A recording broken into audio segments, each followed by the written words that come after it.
ச்சே, அந்த தேவி எதுக்குமே மசிய மாட்டுக்காளே. அண்ணனோட சட்டையை போட்ட நம்மளால அவளை நம்ம கல்யாணம் பண்ணிக்க முடியாம போயிரும் போலயே. என்ன ஒரு அழகு, இது வரைக்கும் எங்கேயுமே பார்க்காத ஒரு அழகு. எனக்கு அவ பொண்டாட்டியா வரணும். எப்படியாவது இந்த நிச்சயத்தை நான் நிப்பாட்டணும். அதுக்கு என்ன வழி என்ன வழி என்ன வழின்னு யோசிச்சு யோசிச்சு என் மண்டையெல்லாம் காயுது. என்ன குழந்தை இது? என்ன பேச்சு? தேவி உன் அண்ணனுக்கு பார்த்திருக்க பொண்ணு, அவளை ஆபாசமா இப்படி பேசிக்கிட்டு இருக்க. இந்த கல்யாணத்தை நிறுத்தணுங்கிற, நிச்சயத்தை நிறுத்தணுங்கிற கொஞ்சம் அது உனக்கு அறிவு இருக்கா? இந்த படிப்பை தான் வெளிநாட்டுல போய் படிச்சியா? ஒழுங்கா இருந்துக்கோ, இல்ல உன் மூத்த அண்ணங்கிட்ட சொல்ல வேண்டியது வரும். உங்களை வரும்போது தட்டிட்டு வரணும்னு தெரியாது.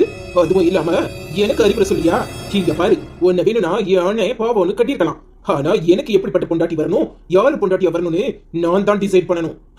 உன்னை பாவ பார்த்து விடுறேன், மரியாதையா ஓடி போயிரு.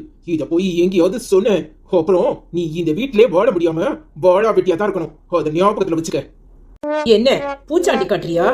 இங்க பாரு, இந்த வீட்லயே உன் தங்கச்சி மட்டும்தான் இப்படின்னு நினைச்சேன். இப்பதானே தெரியுது நீயும் சரியான விஷம்னு.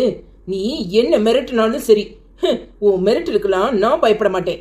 ஏன் வாய வேணா அடைக்கலாம். ஆனா வரப்போற தேவி கையால நீ எப்படி வாங்குறன்னு மட்டும் பாரு. உன் அண்ணனுக்கு அவளுக்கு தான் கல்யாணம் நடக்க போகுது. நீ அதை பார்த்து பார்த்து கடைசி வரைக்கும் வயிறு எரியதாண்டா போற. மரியாதையா வெளியே போன்னு சொன்னேன். இன்னொரு தடவை என் ரூம் பக்கம் வந்த அப்புறம் அண்ணன் பொண்டாட்டின்னு கூட பார்க்க மாட்டேன். என் கையால அறதான் வாங்க வேண்டியது வரும். வெளியே போடி. மரியாதை தெரியாத உன்கிட்ட எனக்கு என்ன பேச்சு? இங்க பாருடா, உன் அண்ணனுக்கும் தேவிக்கும் கல்யாணம் நடக்கத்தான் போகுது. நீ எப்படி தடுத்து நிறுத்துறன்னு நானும் பாக்குறேன்.